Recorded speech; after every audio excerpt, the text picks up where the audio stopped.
Check out this gate latch that's out of adjustment. You see the bar right there, how it's bent up? That happens when the gate moves. And you see, since it's not hitting in that exact spot perfectly, it's not latching.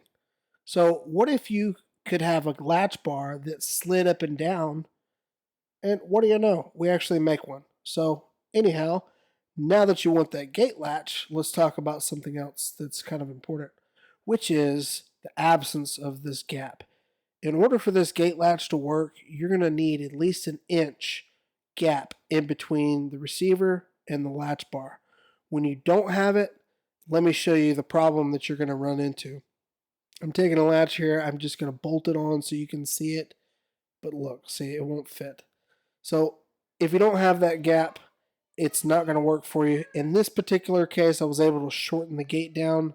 So if you don't have a welder, you're going to have to find a different solution. If you like this kind of content, please consider subscribing to our channel, and we'll see you in the next video.